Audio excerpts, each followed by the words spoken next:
A very good morning class 5th बच्चों। आज की हिंदी की क्लास है आज आपकी। सो आप सभी अपनी हिंदी की बुक ओपन करेंगे। Open your page number 65। First of all हम यहाँ पर डेट मेंशन करेंगे। आज की डेट है 19 अगस्त 2021। ठीक है। हम पार्ट 8 हमने कल रीड करा था। क्या था चैप्टर का नाम? शेर को सवा शेर। ठीक है। हमने कल कहाँ तक पढ़ लिया था कि ये दो भाई हैं अनिल और नलिन। ठीक है। जो बड़ा भाई है नलिन वो कहाँ गया है? काम करने के लिए एक सेठ के घर में पहुँचा। लेकिन सेठ क्या है? सेठ बहुत ही स्वार्थी और चालाक है। तो क्या था कि वो एक शर्त रखता है सेठ कि अगर तुम जब तक रोशनी रहेगी तुमको काम करना पड़ेगा। अगर तुम ऐसे काम नहीं करोगे तो क्या होगा? तुम्हें 5,000 रुपये मुझे जुर्माना देना पड़ेगा। ठीक है। तो आज हम इससे आगे पढ़ेंगे। हमने कल यहाँ तक पढ़ लिया था। यह सुनकर नलिन उदास हो गया और फिर काम करने लगा। क्या था कि सेठ ने क्या बोला था नलिन को कि उसने सुबह के टाइम तो काम करा था सूरज की रोशनी में, लेकिन फिर सेठ ने क्या बोला कि तुमको चांद की रोशनी में भी काम करना पड़ेगा। तो यह सुनकर नलिन उदास हो गया, फिर काम करने लगा। वह सुबह तक काम करता रहा। सुबह हो गई और फिर रोशनी हो गई। ठीक है। रात भी बीत गई, फिर सुबह हो गई।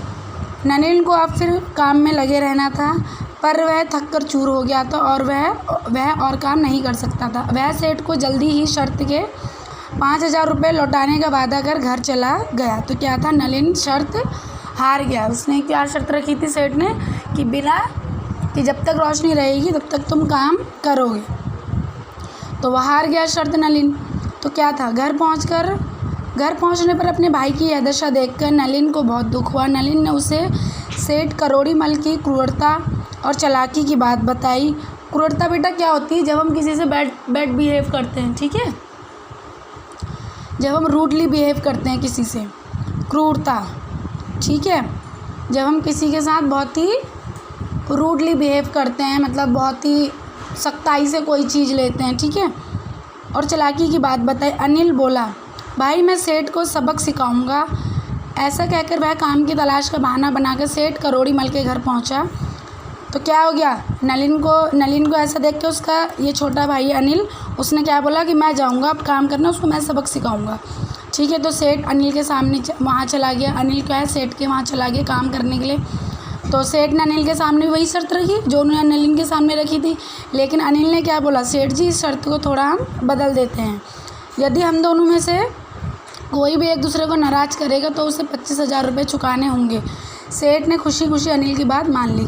अगले दिन सुबह अनिल देर तक सोता रहा। सेठ ने उसे जगाते हुए कहा, सूरज चढ़ाया है, काम पर जाओ। अनिल बोला, क्या आप नाराज़ हो रहे हैं? सेठ सचेत होकर मुस्कुराते बोला, नहीं हुए नहीं, मैं तो बस तुम्हें जगा रहा था। अनिल बोला, भूखे रहकर काम नहीं हो पाएगा, कुछ खाने को दीजिए। सेठ ने नाश्ते का प्रबंध किया। अनिल नाश्ता करके खेत में तो गया पर खाली बैठा रहा। सेठ बोला, तुम खाली बैठे हो, अगर तुम काम नहीं करोगे तो फसल बर्बाद हो जाएगी। अनिल हंसते हुए बोला, हाँ काम भी करूँगा सेठ जी, पर क्या आपको मेरे पर गुस्सा आ रहा है? क्या शर्त रखी गई इस बार? अनिल ने सेठ को बोला कि जो एक दूसरे से गुस्सा हो जाएगा उसको 25,000 रुपये देने होंगे। ठीक है। सेठ ने शर्त मान ली। तो क्या हुआ? अगले दिन नेक्स्ट मॉर्निंग में जो अनिल है उसने कुछ काम नहीं करा, सोता रहा। उसने बोला मुझे खाना भी दो, और वो सोता रहा। तो सेठ उसको बोलता रहा उठ जाओ। लेकिन क्या था? अगर सेठ गुस्सा करेगा तो सेठ शर्त हार जाएगा, उसे 25,000 रुपये देने पड़ेंगे। ठीक है। तो सेठ गुस्सा दबाते हुए कहने लगा, गुस्सा नहीं आ रहा। इसी तरह कई दिन बीत गए। अनिल तो बस खाता और आराम करता। अनिल कुछ काम नहीं करता था। नलिन का जो छोटा भाई था वो कुछ काम नहीं करता था, वो बस आराम करता रहा। सेठ करोड़ीमल परेशान हो गया। वह अनिल से पीछा छुड़ाने का उपाय सोचने लगा। उसने ये ध्यान से सुनिएगा, ये क्वेश्चन में आएगा पीछे। उसने अपनी पत्नी से पेड़ के पत्तों में छिपकर कोयल की आवाज़ निकालने को कहा। सेठ ने क्या बोला अपनी पत्नी से कि तुम पेड़ के पत्तों के पीछे छुपकर कोयल की आवाज़ निकालने को कहा। तो उसकी पत्नी ने भी ऐसे ही करा। Turn your page. अगले दिन सुबह सुबह सेठ की पत्नी पेड़ के पीछे छुप गई। देखो सेठ की पत्नी हेरी, और कुहू कुहू की आवाज़ निकालने लगी। सेठ अनिल को उठाकर बोला, देखो बसंत ऋतु आ गई, कोयल बोलने लगी है, अब तुम अपना 5,000 रुपये वेतन लेके अपने घर जा सकते हो। सेठ ने क्या बोला अनिल को कि बसंत ऋतु आ गई, अब तुम घर जाओ, अपने 5,000 रुपये लो और अपने घर जाओ। लेकिन जो अनिल था वो समझ गया कि सेठ कुछ ना कुछ चालाकी कर रहा है। तो अनिल ने क्या बोला कि नहीं सेठ जी, अभी तो पतझड़ चढ़ रहा है। बेमौसम, बेमौसम मतलब क्या होता है बच्चों? बिना मौसम के। कोयल जो होती है बसंत ऋतु में ही कुहू कुहू की आवाज़ निकालती, मतलब अब बोलती है। तो अनिल क्या बोलता है? बेमौसम मतलब बिना मौसम कोयल बोलने की आवाज़ जरूर किसी संकट का संकेत है।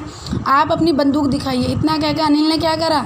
बंदूक लेके देखो क्या कर रहा वो, दीवार से बंदूक उतार कर आवाज़ की दिशा में तान दी। जहाँ से आवाज़ आ रही थी पेड़ के पीछे से, अनिल ने वहाँ पर बंदूक चलाने की कोशिश करने लगा, वहाँ पर बंदूक तान दी चलाने के लिए। तो क्या हो गया देखो, सेठ घबरा गया और गुस्से में क्या बोलने लगा? वो गुस्सा हो गया सेठ, क्या बोलने लगा कि तुम मेरा घर बर्बाद करने पर तुले हो। अनिल बोला सेठ जी क्या आपको गुस्सा आ रहा है? करोड़ी मल चिल्ला, हाँ मैं तुमसे नाराज़ हूँ, मैं नाराज़ हूँ, तुम गोली मत चलाना, मैं हार गया। सेठ ने क्या बोला? मैं हार गया। ये लो अपने 25,000 रुपये। अनिल ने 25,000 में से कितने रुपये वापस दे दिए? 5,000, और अपने घर लौट आया 20,000 रुपये लेकर।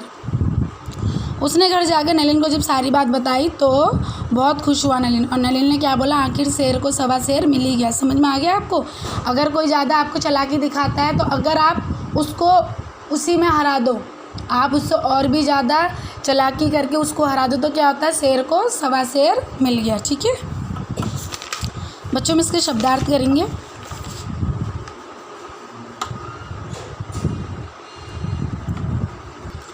बच्चों हम इसके शब्दार्थ करते हैं।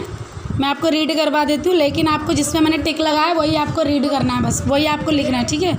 दुर्घटना, बुरी घटना, देहांत, मृत्यु, तलाश, खोज, स्वार्थी, मतलबी, टर्नियो पेज, कहाँ गया? ये रहा, यहाँ पर देखिए पेज नंबर 64। दाल में काला, गड़बड़ होना, भरोसा, विश्वास, निगरानी, देख रेख, थक कर चूर होना, बहुत थक जाना, क्रूरता, सख्त व्यवहार, सबक सिखाना, गलती का दंड देना, प्रबंध, इंतजाम नहीं होता इंतजाम, पीछा छुड़ाना, बचना, वेतन, तनख्वाह, बेमौसम, बिना मौसम का। ठीक है? जिसमें मैंने टिक लगाया है आपको बस वही करना है। ठीक है बच्चों, बस हम इतना ही करेंगे। मैं आपको एक शब्द में उत्तर ये बता देती हूँ। बेटा सुनिए मेरी बात, ये मैं आपको कॉपी पे नहीं लिखवाती हूँ। देखिए बच्चों, ये मैं आपको कॉपी पे नहीं लिखवाती हूँ, लेकिन आपको ये लर्न होना चाहिए क्योंकि ये चैप्टर में से भी और मैं हर किसी के लिखवाती हूँ। ये ध्यान रखिएगा मेरी बात, ठीक है? क्योंकि जब एग्ज़ाम होगा तो मैं दूंगी ज़रूर लिखने के लिए, एग्ज़ाम में दूंगी ज़रूर एक शब्द में उत्तर। ठीक है? नलिन ने कहाँ जाकर काम करने की बात कही? शहर में। ठीक है? शहर में। सेठ करोड़ी मल का स्वभाव कैसा था? कैसा था स्वभाव? स्वार्थी और लालची। लालची आप सही से लिखिएगा क्योंकि ये पिक्चर उसमें दिख नहीं रहा पिक्चर में। अनिल ने जुर्माने की राशि कितनी बोली थी? कितनी बोली? 25,000 रुपये। ठीक है? ये रखा रुपये। सेठ ने किससे कोयल की आवाज़ निकालने को कहा? अपनी पत्नी से। अनिल ने किससे संकट का संकेत बताया? बेमौसम कोयल बोलने की आवाज़ को। ठीक है? आपको क्या करना है बच्चों, आज आपको बाकी का चैप्टर रीड करना है और आपको बस शब्दार्थ अपनी किस में करना है? हिंदी आर की कॉपी में। ठीक है? आज बस इतना ही करेंगे। Thank you.